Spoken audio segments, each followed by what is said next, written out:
Hi, everyone. Welcome to this Lunch and Learn session brought to you by the Society of American Archivists, Archivists and Religious Collections section. My name is Charlene Martin. I am the Congregational Archivist for the Sisters of St. Francis of Newman Communities. First, we're going to start with a disclaimer. The content in these presentations is for information only and is not legal advice. Our views do not represent the organizations where we work. We do not make any endorsements or guarantees. We are not liable for any loss or damage caused by your use of the content we provide. It is your responsibility to critically evaluate the content provided in the presentation or any accompanying materials. And we're going to do some housekeeping. You will not be able to use your microphone or video during this session. You can click on the closed captioning button at the bottom of your screen, and under live transcript, click Enable Auto Transcription to get closed captioning. There will be a question period after the presentation concludes. You should use the Q&A feature to ask your questions. We will not be able to answer questions in the chat or unmute attendees due to time constraints. Please be respectful in your interactions. We expect you to follow the SAA Code of Conduct. This session will be recorded. Please fill out the short survey after the session ends. We encourage you to join the Society of American Archivists if you are not a member.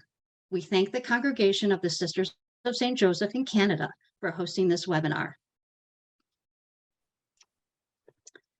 Well, first, I want to acknowledge that our location for my Newman Communities is in Liverpool, New York. It is very close to Onondaga Lake on the ancestral lands of the Onondaga Nation. Centuries ago, at this lake, 5 Native nations ceased warfare and formed the Haudenosaunee Confederacy, the first democracy in the West. We honor these people and strive to understand their history and our place in it. Today's presentation is titled Tabernacles of Memory, Congregational Archives, Rooting Us in the Past, Preparing Us for the Future.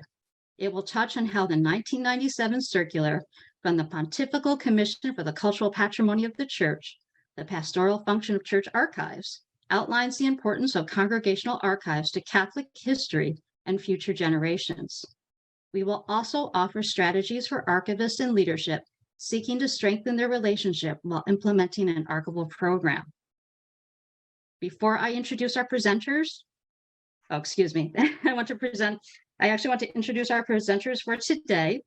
Sister Ginger Downey, former congregational leadership of Our Lady of Victory Missionary Sisters, and chair of the board of directors for the Heritage and Research Center at St. Mary's in Indiana, otherwise known as HARC, H-A-R-C. HARC is a collaboration of 9 congregations of women religious from 5 states. HARC is currently in the design phase of building a repository to house these congregational collections and their exhibits. The other speaker today is Sister Susan Durkin, former congregational leadership of the Ursuline Sisters of Cleveland and executive director of the Women Religious Archives Collaborative, also known as RAC, W-R-A-C, to be located in Northeast Ohio. It will house the archival collections of member congregations from 4 states. Sister Susan is also working to create a coordinated management approach between RAC and 4 other regional repositories in order to network these archive centers under one virtual roof. These experienced leaders share an understanding of the importance of the congregational archive and preserving the history of consecrated life for future generations. And with that, I guess we'll start. Okay, well, good afternoon, everyone. Let me just get my presentation up on your screen for you. Okay, so as Charlene said, our presentation is Tabernacles of Memory, Congregational Archives. Now, Tabernacles of Memory seems like a really jazzy title, and it actually comes from this Vatican circular. So Ginger and I, although creative, the title came from somewhere else. So of course, I'd like to give the circular its due as we move forward today. So this is what we're going to be covering today in our presentation. First, we're going to talk about some learnings based on the circular that from the circular that was actually distributed over 25 years ago. So it still holds true to the test of time, actually, when we go through some of the learnings that we found. We're going to point out some similarities and differences between a diocesan archive and a congregational archive. We're going to provide an overview of the landscape of religious life that leadership teams are faced with today. So we're going to take a little bit of time with some of the statistics just to embed you in kind of an overall picture of what's happening nationally. And then last but not least, we're going to talk about how archives is one piece of a larger puzzle in this life that we share as women religious, and how as an archivist you can keep your leadership and your membership engaged in this process, and in the importance of retaining this legacy and making sure that it is protected in perpetuity and also accessible to researchers. So let's begin. So a circular, it's a term that we don't often hear, and it's something that is issued by the Vatican. And this particular circular was addressed to bishops and those with parallel authority. So that's where we're looking at religious institutions that are pontifical, specifically pontifical. They have a parallel authority with the bishop. That means the general superior, the president, the congregational leader, whatever title your leader holds, she has a parallel authority with the diocesan bishop. And so this document, this circular, was written, and you can read it from the perspective of a religious superior, or what a bishop would read in terms of his diocese. And the title of this you can see on the slide. And it's good for us to point out to you that a circular has absolutely no binding authority. It's merely an informational document. There have been several circulars that have been issued over time, but this is the most recent one about archives. So why did we choose this circular? So we've pulled out some specifics around the circular just to kind of highlight things that really caught our attention in this. So if you look at the introduction, they're really talking about not only the diocesan church and the life of the church, but they're also talking about the institutions of consecrated life and societies of apostolic life. So that's the office in Rome that really oversees our life. And so they really made an effort to include these religious congregations into this thinking that we are part and parcel of the fabric of this Catholic story in the United States and also internationally. So it's really incumbent upon us that we protect these, and not only the bishops protect the diocesan, but religious superiors, leadership teams, congregations protect what's under their care as well. And the unique thing, as you know, is an archive represents a primary source for writing this history. So it's really important for us to remember that from a researcher's standpoint, that this primary source is really unique for them, and to be able to grant access appropriately is very important to telling a correct story. And of course, the last quote that I have here, they contribute efficiently towards the growth of a sense of an ecclesial belonging in every generation, and they show the church's effort in a certain territory. So you can look at it from a national scope, from a regional scope, and from a local scope. There's a lot of ways that you can compare and contrast by having access to many different archive spaces. And this includes the life of the congregation or the work of the congregation. So that's what a congregational archive includes. It not only houses sisters' individual works, but it also has the overall umbrella of the congregation's history itself. Okay, so Ginger, I'm going to toss it over to you to talk about some of the learnings. So as Sister Susan mentioned, as we were reading this, we both found that it very helpful. And even though we hadn't really known about it, at least I didn't know about it, it was really helpful when I read it to really look at some of the things that kind of popped out to us. And we have a couple of them. One of them, I think, is the very beginning of this. This first one is the result of the archive. It needs to obtain and keep not only all the good stuff that happens, but also omissions and errors. And we know that it's really important to have the broad sense And we also know that not every congregation, every entity is perfect. And so there are times when we may have made mistakes, and we can learn from those mistakes if we keep them in our archive so that we can have it. So the circular talks about making sure that you keep that as well, and not just paint the most beautiful picture of the organization, but to make sure that it has those primary sources. And the next one is, like congregational archives, church archives are part of a national story. So we know that as these archives are historical, the church entity, the ecclesial entities, are part of that national heritage. And we can look back and we know of congregations or organizations that have had a huge impact on society and historical. And many will say that an example of this is our Catholic school system and hospital system that have actually very much benefited the society. And we would not have either the especially the grade school system or hospital system if it hadn't have been for the work of the sisters or some of the male communities. So it's really important that we understand that no organization is in a vacuum. They live in the society.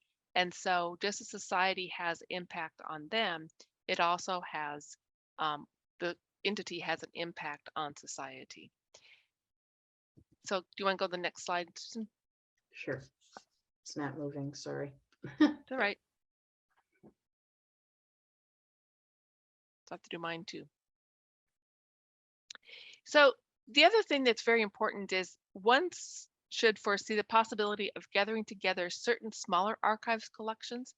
That is becoming a real reality in religious life.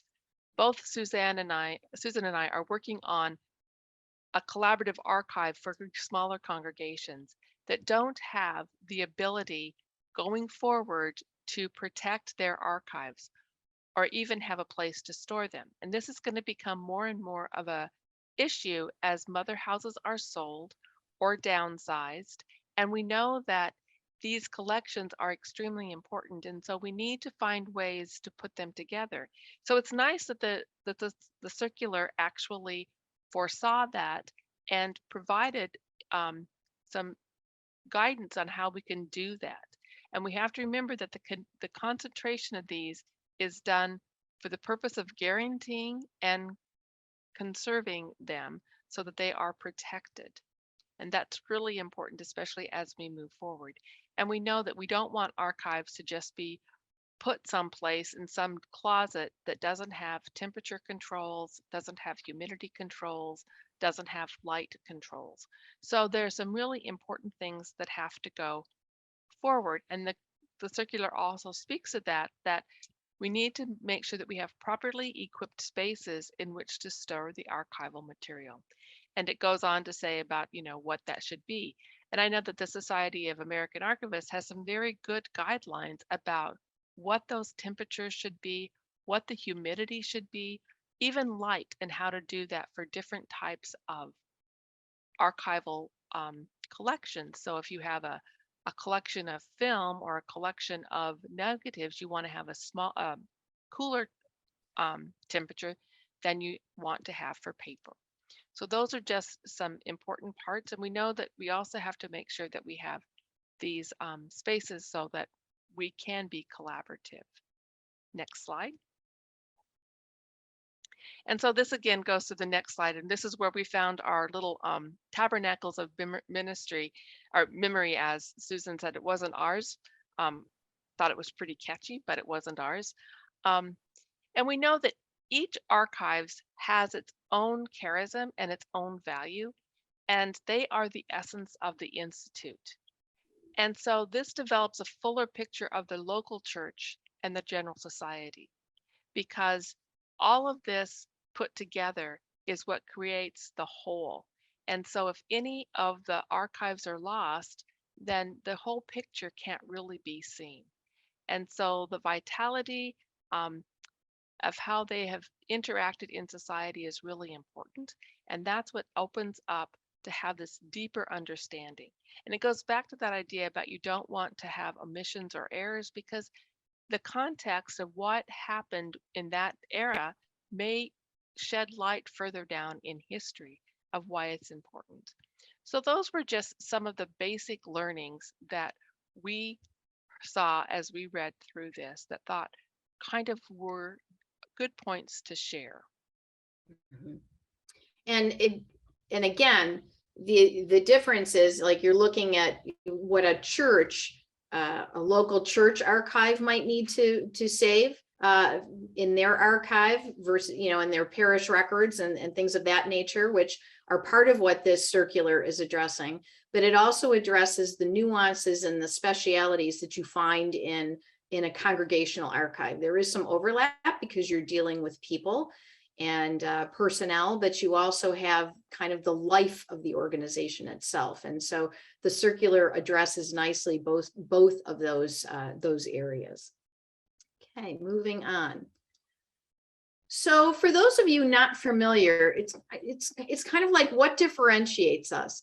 So when you are elected to congregational leadership, one of the responsibilities that you have as a congregational leader is to protect the patrimony of the congregation.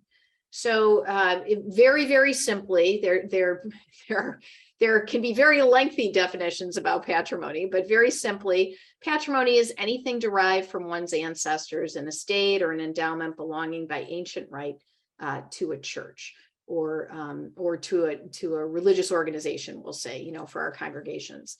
And so it's really important that the leaders of a community protect those records. So the life of a sister, a file, if you will, of a sister's life at the end of her life that contains her history of ministry, where she came from, where she may have received the sacraments, what was special about the ministries that she engaged in, and just kind of, it gives a living witness to who she was. And so it is incumbent upon a community to protect that. The sister's reputation, as Ginger and I always talk about, is just as important for the community to protect in life as well as in death. And so how much access do you give someone to that information? How do you protect that, someone's reputation, and utilize that in the most proper way? And that's what a religious congregation needs to consider in this future. So some congregations are saying, well, we're going to give it all to a historical society. Well, some of it may belong in a historical society, but you really have to think about the nuances of this particular part of your collection, some of the corporate minutes, the more sensitive side of things, and the sisters' lives themselves. So that differentiates it a little bit. So in working with the canonist, these are some of the other things that Ginger and I had unearthed in terms of patrimony in a congregation looking to move their archives. So maybe join a collaborative center, or maybe move it to a sponsored work, a university, or something of some nature where they want to put it. So a congregation always has the authority to delegate the governance. It's just you're delegating the governance or the management of your archive. But the congregation will always, that's always their patrimony. So they never relinquish that piece.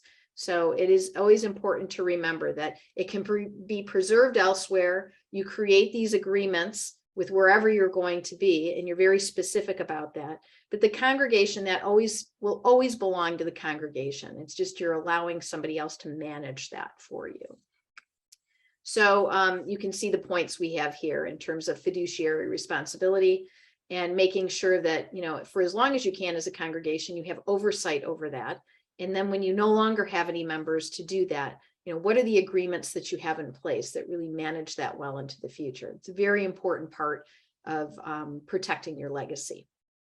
And before you go on, just one more little thing about patrimony is to look at it as leaders have the responsibility to care for the mission, the charism, and the values of the community, as well as the members.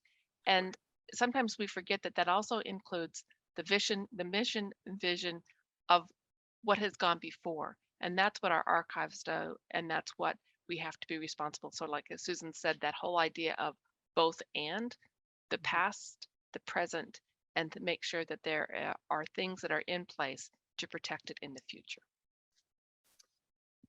Thank you, Ginger. That was a good addition. So some people ask, so is there anything in the Code of Canon Law that would pertain to this? And so what we found is in Canon 381.2 that the diocesan bishop and his equivalent. So again, this is where we go back to my initial slide that talked about, the authority, the parallel authority.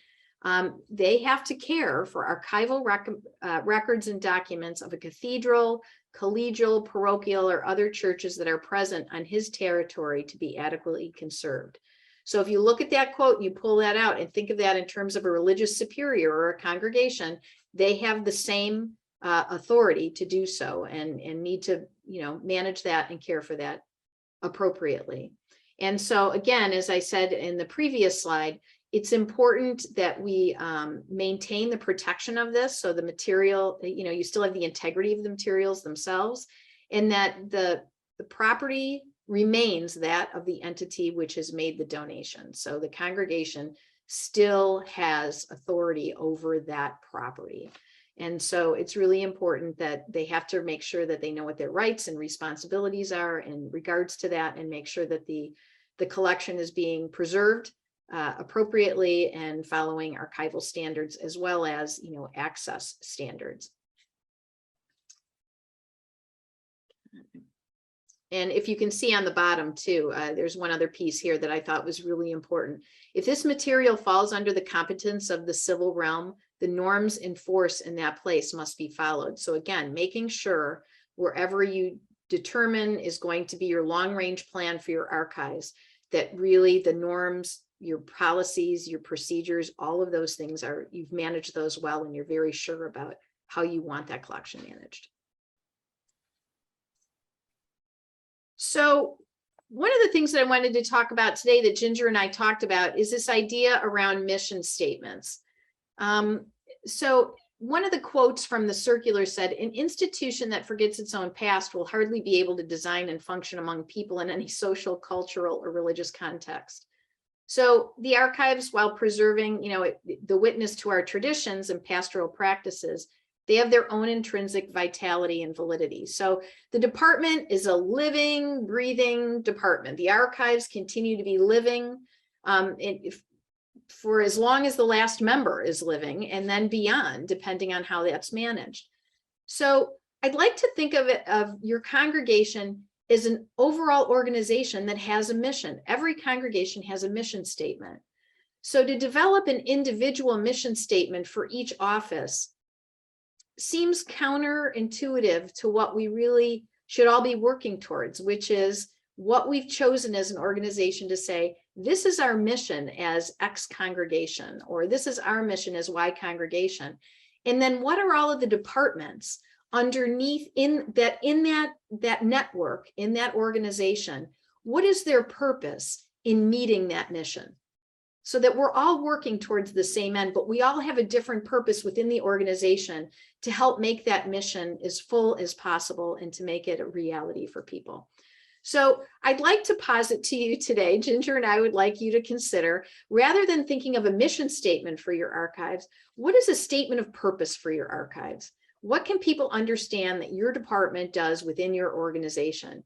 And so we just kind of put this together, the two of us, in thinking about this, but for every organization, it may be somewhat different. So we thought to preserve the historical development of the institution.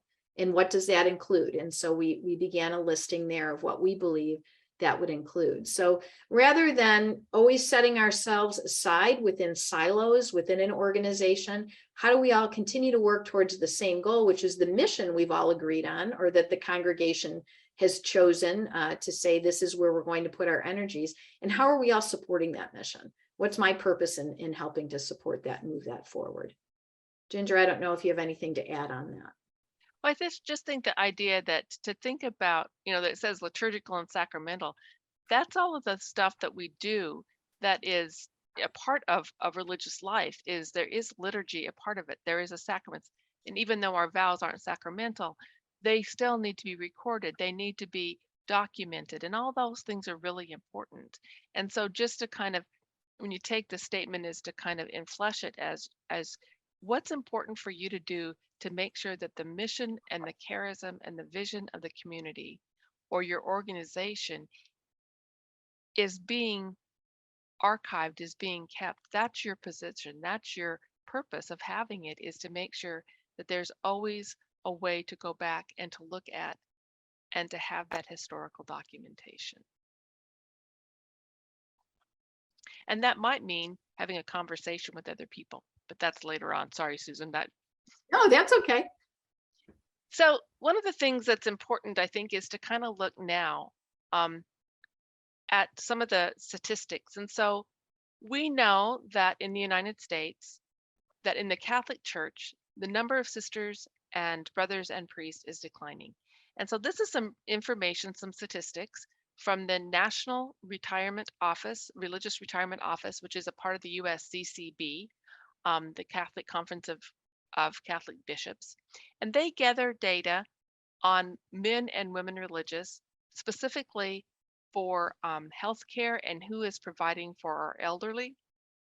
But they have some very good statistics that are used to just kind of help us understand. And so these are based on the 2022 statistics from NRRO, and they do 404 congregations submit to them data. Now, they don't do a survey like a research survey. They collect data to help understand how many have sufficient funds for their retirement.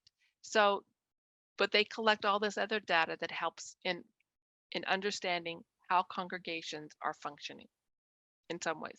So 404 congregations surveyed, and out of that, 15% have less than 10 members, and 43% have less than 25 members.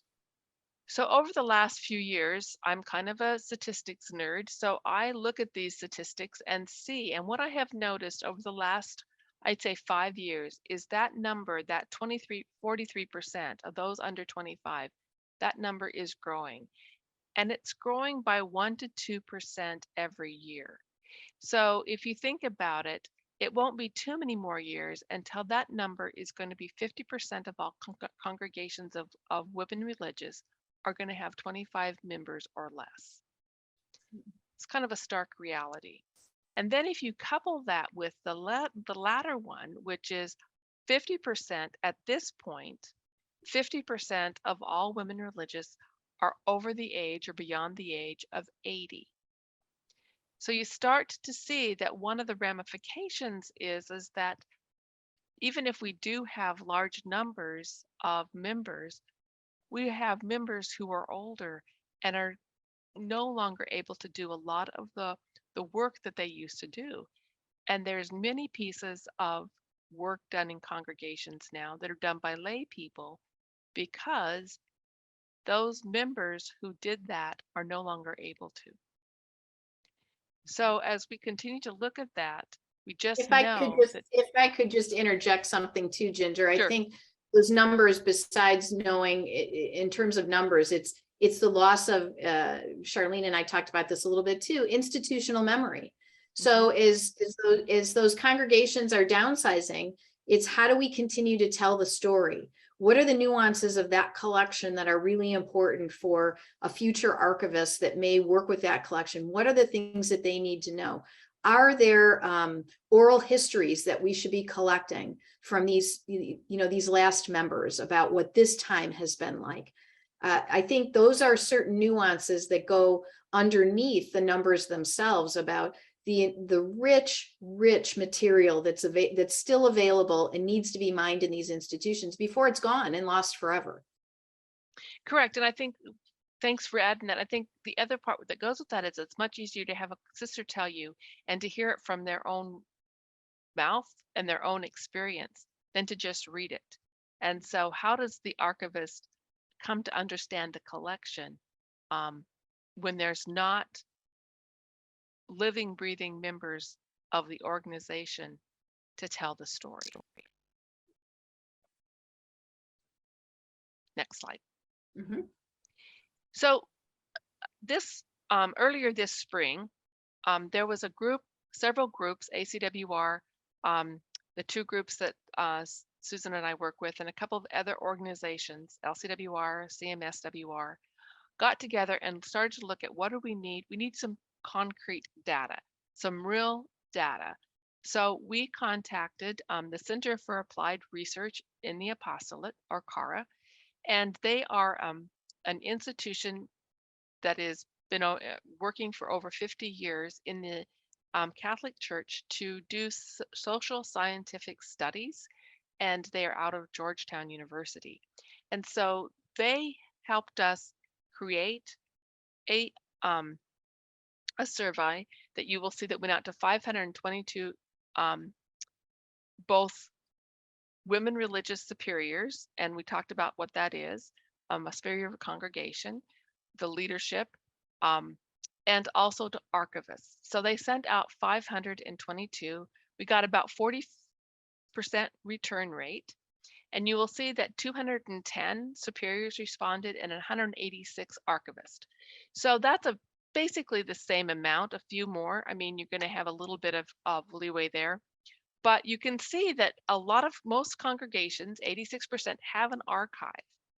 A smaller number need to establish an archive, and that might be due to some of the younger congregations that are just starting to build.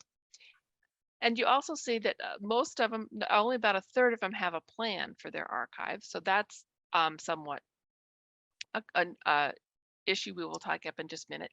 And you can see they're not huge archives. We're not talking about, 3 or 4 or 5,000 linear feet, or 550 square feet is not a big amount. So we're not talking about, on the average, huge archives. But that doesn't mean that they're not important archives. Next slide. So 32% have professional lay archivists who work full-time, and 7% have full-time trained religious staff. So there again, there's a couple of reasons for that could be there, is that as congregations grow smaller and no longer have members who can do the archives, you're getting a smaller number of trained religious staff, and you're getting a larger number of professional archivists. But that's just a statistic. The thing I thought was quite interesting in this data is that 65% of archives have a dedicated budget. That says to me that 65% of the congregations believe that archives are important, and they're important enough to have a designated budget line. Because we all know that if it's not important, we don't put money toward it. But if it's important, we will put money toward it. Also, 75% of the archivists are somewhat or very concerned about the long-term plan. And I think it would be, I can't remember what the number was for leaders, but it was similar. We know we need to plan for this. When it's brought to our attention, leaders understand that they need to plan for this. It's just that sometimes archives don't get as much, don't make as much noise, and so they don't get as much oil. And we know that there are personnel is another concern. And we also know that there's a concern about what's going to happen to the archive after completion of the congregation. So there's things that are starting to come up, that this is becoming more of a reality question for people as congregations do become smaller. And some congregations are actually preparing not only for their completion, but for the long term of their archive. And I'd like to touch a little bit, Ginger, on the full-time trained religious sister staff. So oftentimes, what you'll find in terms of, we probably should have had the survey define what they meant by training. So is it a library science degree? Is it something in preservation, history? What was the sister's field of study? And then is her training that she's been going to webinars? She's a member of one of the like SAA or ACWR. So how do we look at defining what that training looks like? And then professional lay archivists, we're not sure how some of the leaders may have defined that too, because some have volunteers basically that are working that may have something similar or in alignment. So I think we kind of have to define a little bit, what do we mean when we're saying professional, and what kind of training is the optimum training that we want to look at in in a religious archive, because, that's a question that we're getting frequently, is people saying, well, Sister X really has moved from part-time to, quarter time. There's so much that needs to be done, and who should we look for, and what type of skill set are we looking for here? So to define that for leaders, I think is a really important nuance here. Correct. And I think that idea about the concern about what's going to happen is part of what Susan and I are starting to work with on a full-time basis with other congregations to help that. So the key concern here is 68% don't have a plan. And that's a huge number. So even if you have, 100 congregations, that would be 68 congregations. So if you have 400 congregations, math is not my subject, so I'm not going to try to do that in my head. But you can see that it's huge. And so what are we going to do? This is a critical need. And as demographics become more and more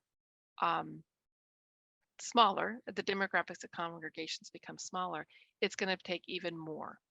So that's the long-term planning that needs to happen. And it needs to happen in ways that is between both leadership and archivists. Working with archivists, they're not the decision makers.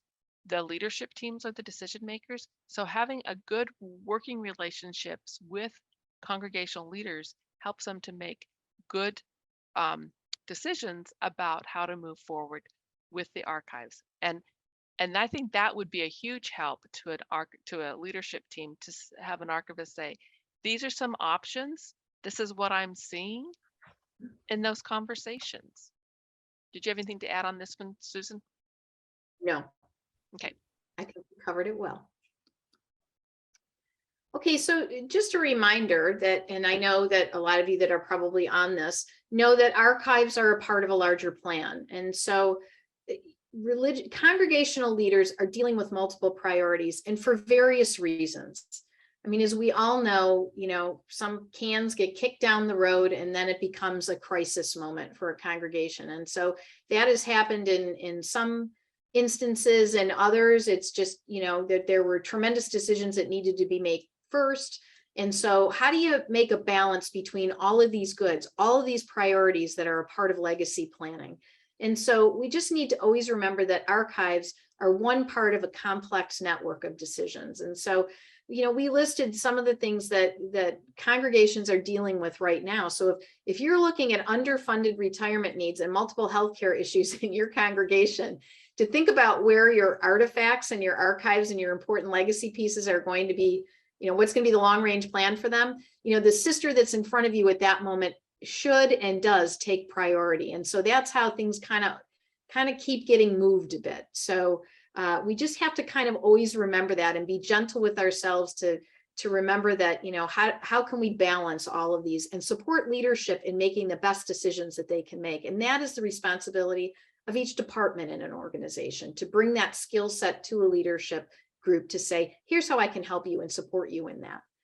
And so the documentation too, in the circular, we go back to that again at the bottom too, that's saying, this is the heritage and it needs to be preserved, transmitted, and utilized. And so again, we just need to gently nudge leadership teams to remind them it's their duty, so yes, we don't have to make a decision today, but we at least need to start moving down that road of what's going to be the long-term plan for protecting these in perpetuity.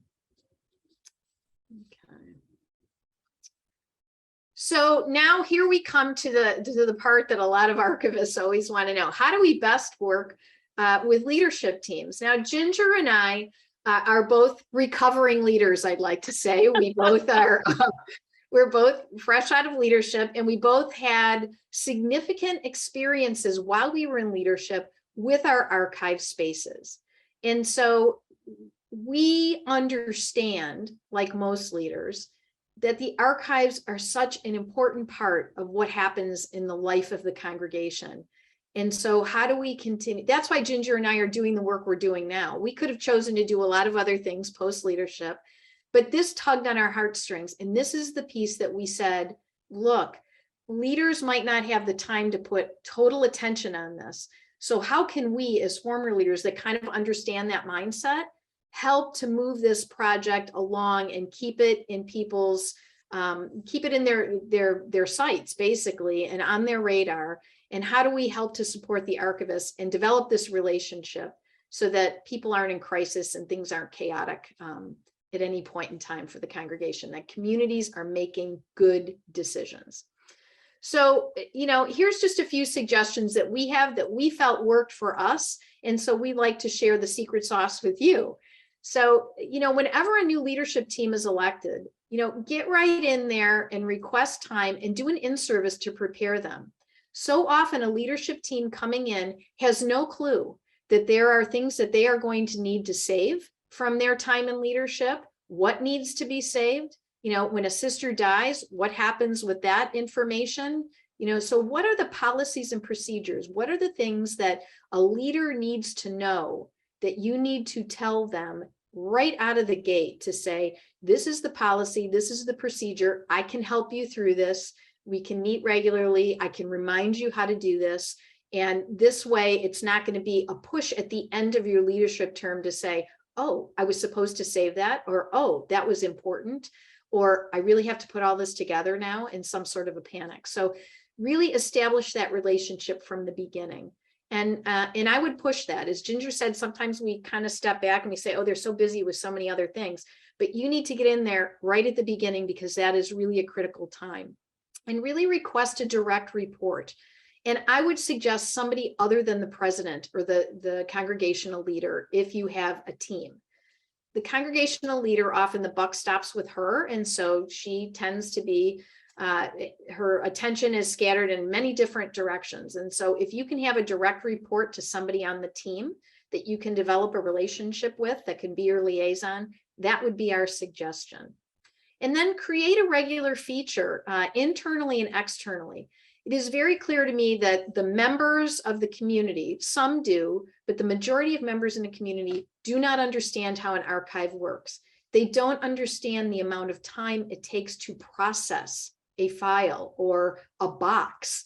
They have no clue about that. It's like, oh, here's a box of stuff, and you just put it on the shelf, and maybe you make some sort of an aid that tells you what's in that box. They don't really understand the science of it and the importance of the preservation. So start doing some, engage them in some ways and offer displays. I know a lot of you do that. And when I go to other mother houses, I always find that really interesting. That's how I learn about communities. And invite small groups into your space with you when you have time. And I would say always keep things tight. Sometimes we have something really great to share, and so we drone on and on and on, and we bring out every little detail of the story. Think of things that would pique somebody's interest, and maybe at a particular time of the year or with a specific person, or a ministry or something that is meaningful, and you can engage people in it, and maybe do a little in service about, this is how I would process something, so that they understand the amount of time that it takes and they can appreciate the work that happens there. The more the whole understands it, the more the leadership will be educated, and future leaders in the congregation will be. And I would say to create, as you all know, you have these, most of you I know, share those guidelines and timelines with all the departments. So sometimes we're only focusing on leadership. You really need to look at your finance office. If you have an advancement office, all those other offices that are in your universe, they all need to meet with you too, to know what are the things that they need to be saving. And how do they do that? And how do you want to receive that? And when do you want to receive that? So keep developing those relationships, and just let them know what needs to be with you. And one of the things with those other departments, especially if you have a communications or development, having a article or some fun fact about the archives that is archival is one way that people really like to look at it. I know from experience, we have our newsletter always has a fun picture on the back page, and people really enjoy that. Some of it is sisters that they've known in different places around the country, or we've also done it so that we have a historical piece inside, because people want to understand. They like history. They like to see old pictures and see where the sisters have been. So involve yourself and ask where you could do something like that so people can see the archive in action and give some, again, it brings notoriety in a good way about what's going on in the archive, and it works collaboratively between each other, which is really important. Mhm. And also, like, for the individual sisters, I've seen this done well in some congregations, creating like a one pager for the sisters themselves, saying, these are the things from your personal collection that you would want to consider sending to the archives.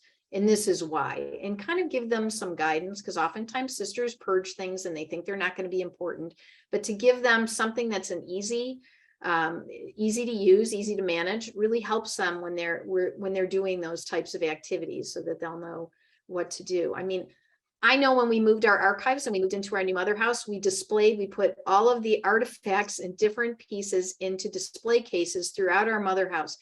And that has really been outstanding. So many of the sisters said, I never knew we had that, or I didn't know that part of our history. It just engages them, and it engages people that visit the space as well. So don't doubt that people aren't interested.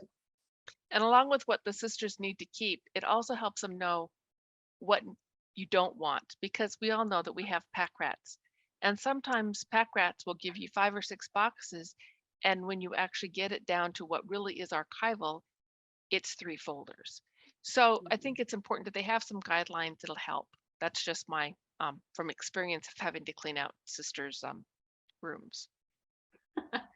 And then last but not least, I think it's always important in your relationship with whoever your liaison is or your supervisor, to really discuss what your strengths are as an archivist and where you need support.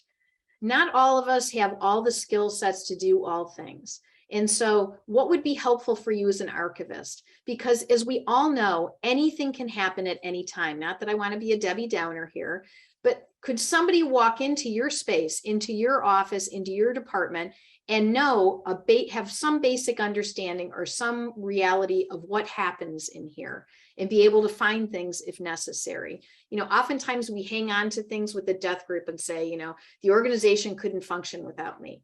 That's never a good way to manage yourself. That people should be able to cross-train and to really kind of step in, because anything could happen to your CFO tomorrow, or your communications person, or someone on your leadership team, or God forbid, the archivist. And so you always want to be prepared, for what that's going to look like for people. And last but not least, as I said, what's helpful in that situation is always making sure that your policies are up to date, and that you have a finding aid for your collection.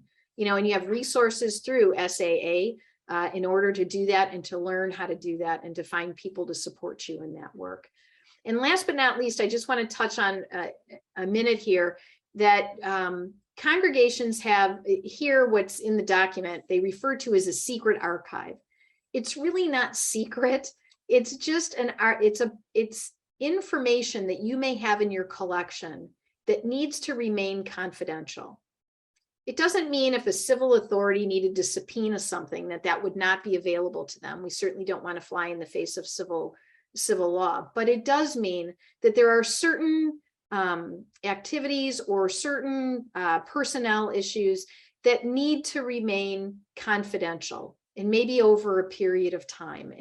And so congregations have those kinds of files, as well as files that would have easy access. So I think it's important for us, when we're looking at how we organize these pieces, we look at the historical aspect of it, but also look at current affairs, how things are digitized, computerized now, and really making sure that digitally we're protected, but also, again, that these confidential pieces have maintained some specific policies around them as well.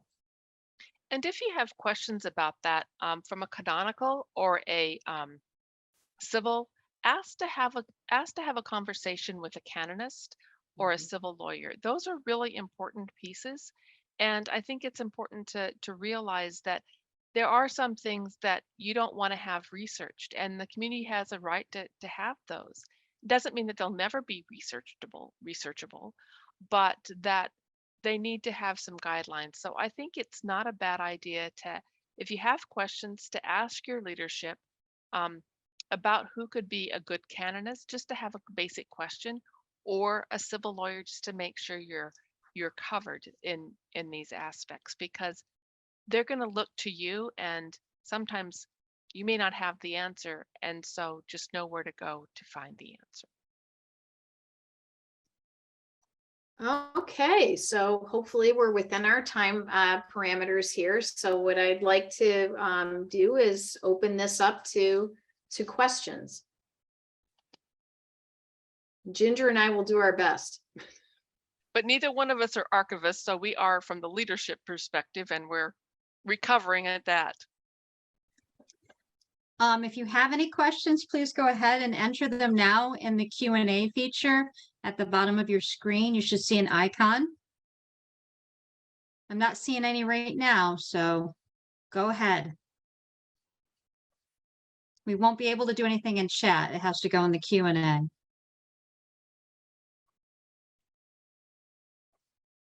I'm kind of joking tongue in cheek when I say we're recovering. Ginger and I really enjoyed our time in leadership, and we grew a lot and learned quite a bit. I do have a question. Are Yes. financial records really archives? It's a good question. I'll start, and Susan, you can do that. I think there are some that probably are. That would be something that would be from the early part of your congregation, and that's a conversation you need to have with your CFO. But we have some really interesting financial documents that are part of our beginnings, and so they're archival in the sense that they're historical, and they're also very important. But some of the financial stuff that gets put in the archives may actually just be a current affair thing that is for a time period and then needs to move on.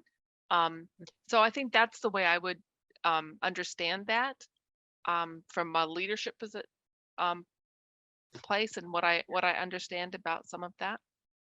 Yeah, the Susan, what do you archive think? should not be for the 7-year rule. You know, you hang on to some of your financial records over a period of time, which is what all good organizations do. The archives would be for specific pieces that you feel are important to identifying maybe a large transaction that happened or something that was historically important to your congregation.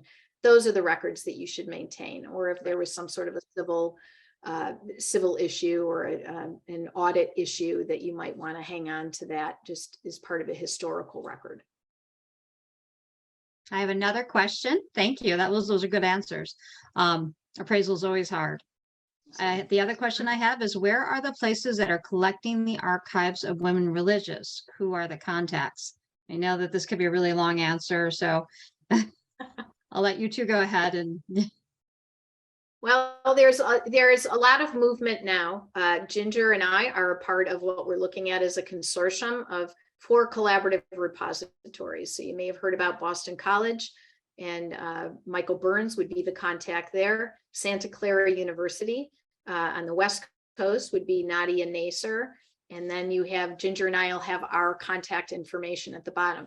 Those are the collaborative spaces.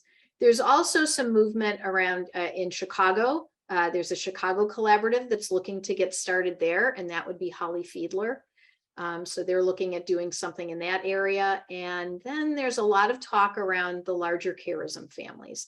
So people are at very different points. I think you just have to connect in with your regional contacts and say, what are you all thinking? And you can always contact Ginger or myself, and we're happy to point you in whatever direction and share any information that we have with you. It is our hope that we're going to have one site that can kind of point people to all of the options and give you a bit of a menu in this, because we know it is an overwhelming task.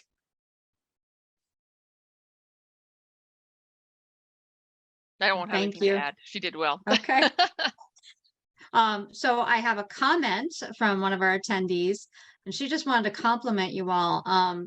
She said that for many of us archivists, what you have to tell us is familiar. However, it is so incredibly refreshing and heartening to have women religious leaders become engaged and involved in the future of Catholic women religious archives. Many, many thanks. You both serve as important models and representatives for your peers and colleagues. I second that. Thank I think this, yes. Thank you. We're gonna keep pushing with the leadership members. Please know that they're gonna not want to. They're gonna run the other way when they see us coming.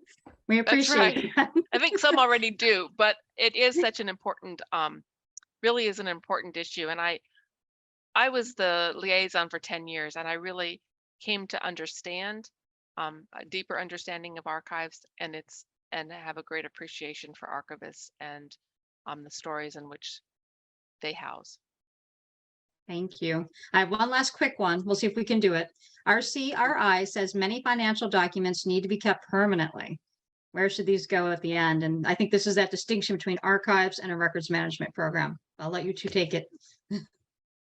I think you just pretty much covered it. It's the records management. I think what you should do as a congregation from a leadership perspective is RICRI does provide some guidance on things, but I think you need to talk to your attorney. I think you need to talk to, your financial people, and you need to determine what is going to be your plan for your congregation in maintaining those records. Yeah, We because gotta- you can't do, I mean, you don't have enough space to do all that, but how is that going to happen? It's all about communication and being open and transparent with each other. And that's why talking with the CFO, talking with your finance department, having a relationship with them so that you can all work together is really important. And again, it goes back to that idea that each of the departments are there for the service of the mission of the congregation. So how do you work together? We might have time for one more quick one. Could you comment on correspondence between a chancery and a community leadership as to privacy or years to keep private? So in other words, how long should that embargo be before it gets shared with researchers? Do you want to take that one, Susan? Oh, I think it depends on the sensitivity of it. I mean, it's obvious that there are issues. I know we have in our own archive, I know we have some instances of that, but I also think the community needs to own that. And I think that shows our integrity when a researcher can talk about that not everything is, is rosy, but that there have been, issues where dialogue has gotten us through an impasse. And so I think those are particularly important times to say, we don't want to embargo that permanently. Because we think it's bad behavior or whatever, it's going to be viewed as a negative. I think it's really important to say it's a part of that story that Ginger referred to at the beginning. We don't want to omit it. It needs to be a part of the larger story. And I think it also has to go back to who's involved, and it's classified for a reason. It's non-researchable for a reason, and then what are the reasons for it to be? And when those no longer exist, then it can be researched. But if it's going to add scandal or in a sense of bad press or something like that you have to kind of decide when is it going to not cause harm, and then it can be released. I know in something I read just recently that papal documents are held for 50 years after the papacy.